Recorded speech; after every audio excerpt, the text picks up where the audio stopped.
భారతదేశం స్వతంత్రం పొందింది, కానీ హైదరాబాద్ మాత్రం కాదు. అవును, స్వాతంత్రం తరువాత కూడా ఇండియాలో కలవడానికి నిరాకరించిన ఒకే ఒక్క సంస్థానం హైదరాబాద్ రాజ్యం. కానీ మీకు తెలుసా, నిజాం చేసిన ఒక నిర్ణయం హైదరాబాద్ను నేరుగా పాకిస్తాన్ వైపు నెట్టేసిందని బ్రిటిష్ రికార్డులే చెప్తున్నాయి. ఆ రోజు నిజాం ఎందుకా నిర్ణయం తీసుకున్నాడు?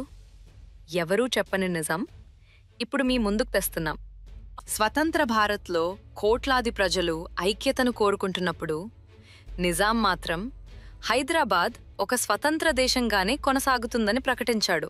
ఈ నిర్ణయం దేశాన్ని మొత్తం షాక్కు గురిచేసింది.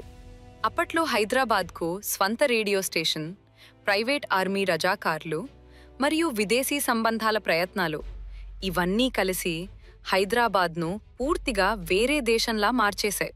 ఇంకా ఆశ్చర్యకరమైన విషయం ఏంటంటే, నిజాం పాకిస్తాన్తో స్టాండ్ స్టిల్ అగ్రిమెంట్ కోసం ప్రయత్నించాడని చారిత్రక రికార్డులు చెప్తున్నాయి. అంటే హైదరాబాద్ను పాకిస్తాన్కు దగ్గర చేసేందుకు నిజాం నిజంగానే ఆలోచించాడు. ఈ పరిస్థితుల్లో ఉక్కు మనిషి సర్దార్ వల్లభాయ్ పటేల్ ఒక మాట చెప్పారు: దేశం ఐక్యత విషయంలో రాజీ అనే మాటకు స్థానం లేదు. చర్చలు నెలలపాటు సాగాయి, కానీ ఎలాంటి ఫలితం రాలేదు. దీంతటితో రజాకార్ హింస రోజురోజుకు పెరిగిపోయింది. ప్రజలు భయంతో జీవించలేని స్థితి. ఇక భారత్ ఎదురుచూడలేని పరిస్థితి వచ్చింది. ఒక నిర్ణయం చరిత్రనే మార్చేసింది. అదే ఆపరేషన్ పోలో.